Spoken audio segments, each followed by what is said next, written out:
But one other person that we are so looking forward to hearing and seeing this evening is the founder of Os Mutantes, who are playing their debut tour here in Australia. Very first time. It was so lovely to have you here. Welcome to Australia, Thank Sergio. you so much. It's been a pleasure. How can I? It's indescribable, honestly. I mean, you never can figure out, via television or via photographs, any of the beauty of Australia, in any point. I think that was a fantastic experience. I mean, the people is great, the music is great, so I think I moved here. You're moving here. Oh, yeah. I think you make a lot of people happy. Well, I'll be happy. we'd love to have you. Well, I'm going to have to ask Julia. Now, Os Mutantes, you started in the 60s, in the mid-60s, in Sao Paulo, amongst a lot of political turmoil, and it's 2011 now.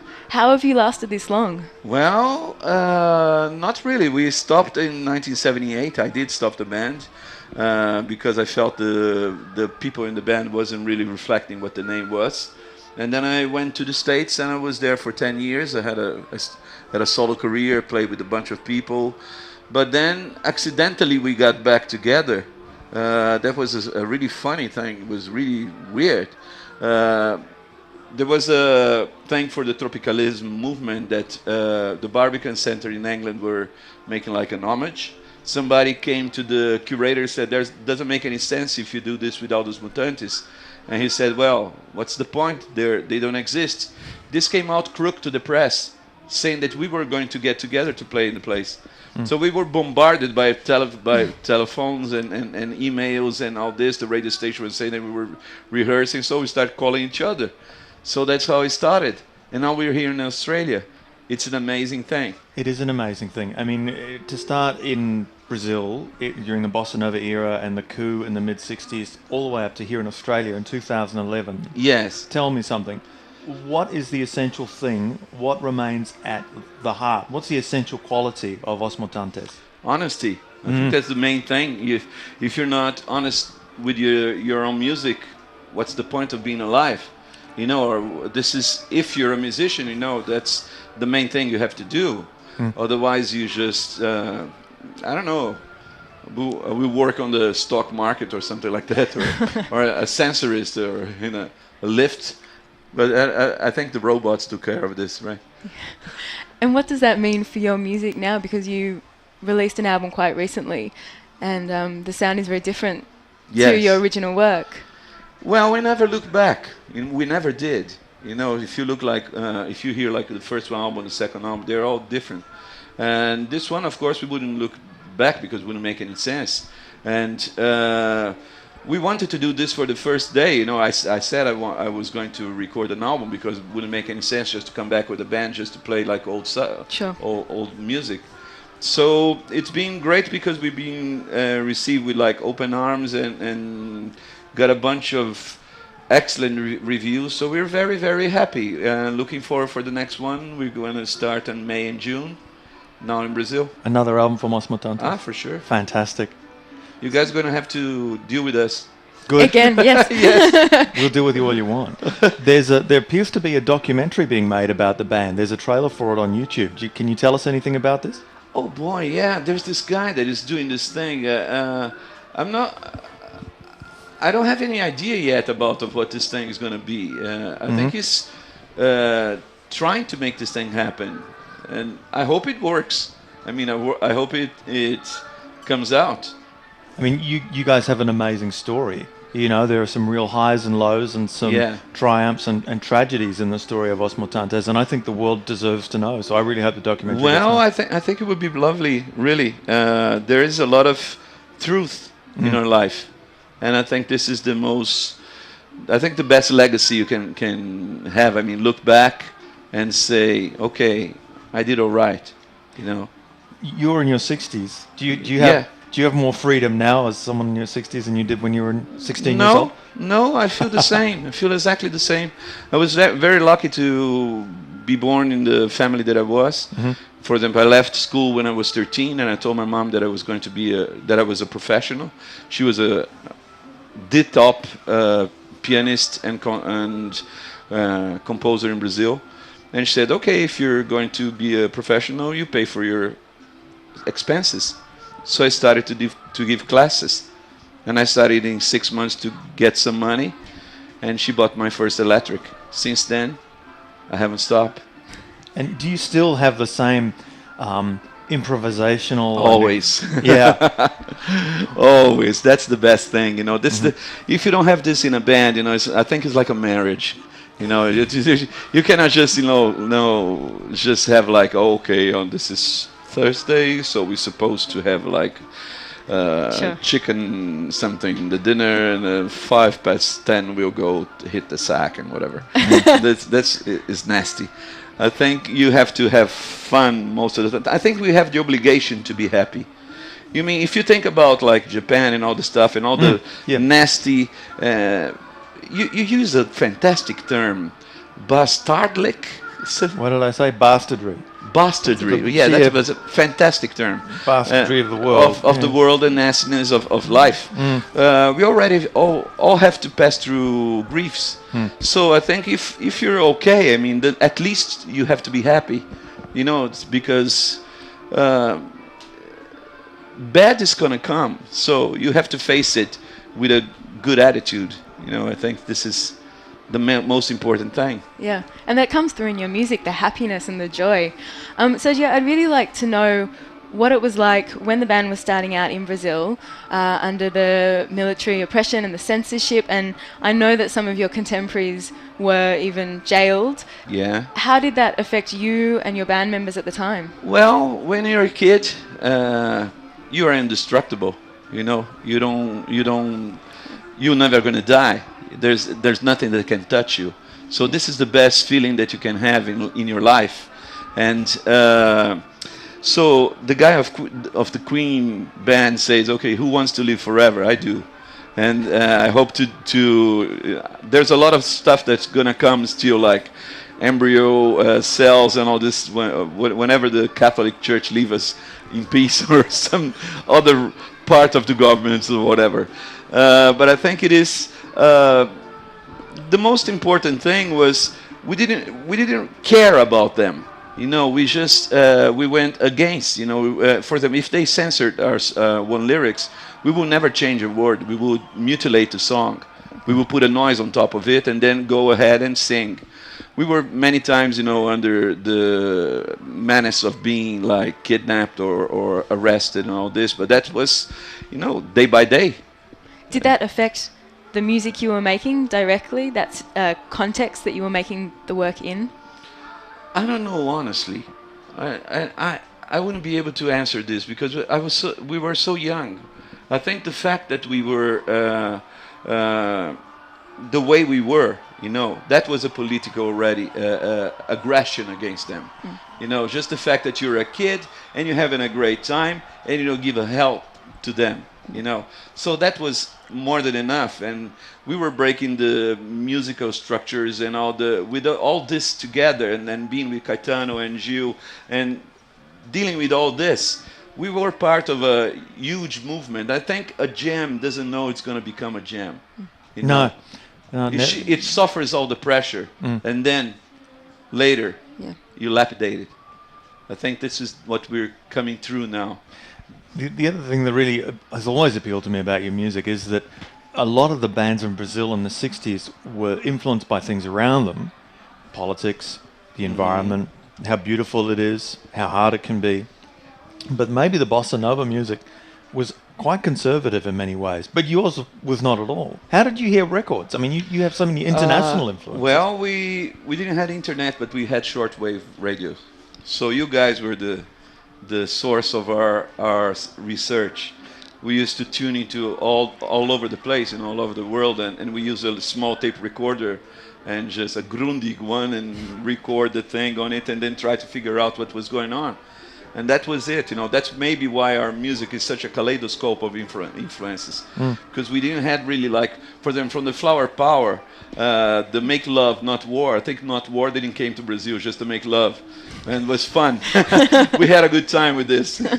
I imagine. Yeah. So your influences at the time, it's quite well known that the Beatles had an for sure. influence on your music. Who else were you listening to? A bunch of people. For example, talking about myself, first of all, classical. My mother, since the womb, I was there and listening to all of it. I saw my mother come back center stage on standing ovation for 12 times in like the something like would be like the Sydney Opera House in São Paulo. Yeah.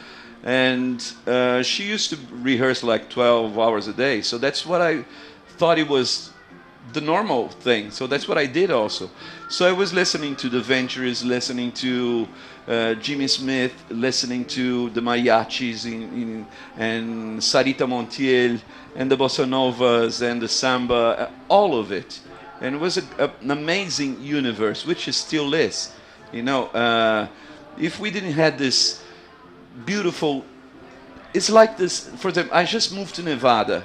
I moved to the corner of Las Vegas in Henderson because the mountains blew my mind because they keep changing colors all the time. So it is something that for me it's a need to have this kind of change, and musically speaking, if you don't listen to something that will move you, it gets so boring. I just turn off the radio. It won't make me happy. So I love the music you guys play here. I think it's fantastic. I've been listening to it, and it is very healthy, honestly, for your soul, because what you hear is it's food, which is food for soul, food for thought, and this is basically what music is all about for me. Is emotion. We are carriers of emotion. We are basically mirrors that reflect what people show us. Sometimes we reflect an answer for a question not asked, and that's the beauty of the thing. Sometimes it's really nice. It's a fantastic life. There seemed to be that natural interest in the Tropicalia movement, or the festival that you mentioned, and that kind of haphazard, wonderfully accidental way that the band came together in that. Yeah. But earlier in the 90s, people like Beck were sampling your music. Yes. Kurt Cobain asked you to get back together. Yes. He didn't. David Byrne from Talking Heads put together, I thought, a really well-researched and quite beautiful compilation of your music on his label. Where do you think that interest came from? From you guys. I think the internet was it is the most important thing that is happening in this universe of us. It is bigger than countries. It is bigger than governments, than frontiers, than anything. This is the dream that we had before, we could reflect the dream into the federation of the planets, like with the Klingons and all this bull, But I think internet is much more fun, because the greatness, it is, if you think about Mutantes, the return, there was no manager, there was no band, there was no record company, there was no radio, there was no promo, there was nothing but people interest on the music, period. And this is the best gift that an artist could have received in his life. And for example, we talk about Bach, we talk about Sean Lennon, all these guys. The greatest thing is when you're in the middle of Kansas, like in a little city like Lawrence, that you can pinpoint on the map. It is like in the middle of America. If you go to America in the 80s, there was no way for the bossa nova had to be translated to be assimilated. And we're there in the middle of Lawrence, playing to a huge crowd, and we're playing in Portuguese, a new album, and they're having fun. There's no prize for this. We're coming here, we're about to enter the stage in Australia, man. It is under our same sky. The Southern Cross is there, and it's going to witness this. So it is. I look at the stage, and we're going to be there. I could never imagine this. It's so far beyond daydreaming. Which, sorry. I just got a bad infection like a month ago, but I'm okay. I'm happy to hear that. Yeah. Anyway, I think it is the greatest thing in life is that you cannot control anything of it. If you have any idea that you're controlling anything, you're so bloody wrong. You know, so the best thing is whenever you feel that the gods are blowing your sails, open them up so you can go wherever they want you to, or whatever the universe wants you to go. Because the only certainty we have is like we breathe and we die. So this is it. So I think this is one thing that Carlos Castaneda says, which is very interesting, is like to use that as your companion. I mean, not as a terrible thing, but something that would always checkmate you, like to think, well, would I be here doing exactly what I'm doing if I knew I'm going to die tomorrow? For sure I would. Where else would I be? This is perfection. So I think to honor all this philosophy that came from the 60s and all this, and these feelings that made us be who we were, I think that's the only thing to live, the only way to live for me, and especially for the guys in the band, which we became such a great family. And it's lovely to have this, you know, it is really lovely. And you'll continue doing it for the rest of your life? Well, until I drop dead, at least. Speaking of your family, the band, you've actually gone through quite a few different lineup changes. Yes. And now you are the only remaining original member. No, Gene is the original drummer. Oh, pardon me. Oh, okay. Yeah, Pardon he's me. there, and it's Okay. amazing to look back and wink. You know, so it's like when you rode the perfect wave, but you were not aware of it. Now we're riding the same wave, but you know, both of us, we can wink to each other, say, "Oh, remember this? This is good," you know, and it's fantastic. So the other members of the band are a bit younger. Are they always at you for stories about the first time around? Not really, you know. I think they know about it, you know, Yeah. and we are friends for ages, you know. I know Bia for 20 years and Fabio also, Vinicius for 10 years, the bass player, you know, Henrique for 6 years, Vitor, you know, for another 5. So we're very close. So the glue is there. So this is really nice. It is fantastic. Well, I think it's about time that we let you go and weave your magic on Golden Plains in Well, 2011. And Because I'd just like to mention for the listeners out there, Sergio is looking beautiful, resplendent. resplendent, in a purple. What do you call that purple? I don't know. I Jonathan? think it's a Corvette blue. Blue something. And I'll remind you of one thing, my friend. You've got these beautiful, almost knee-high boots on. Now, we have a tradition at the Golden Plains Festival. really? If people take their shoes off and they wave them in the air, that means they like you. Oh, that's cool. So don't worry about it. No, You're not doing anything wrong. No, we had so many things in our life. You know, they threw chairs on us, so this is fine. We wouldn't You'll be be fine. intimidated by shoes. Well, Sergio from Os Mutantes, thank you so much for joining us. It is a pleasure, really. Thank you guys for having us, and I hope this is the first of many.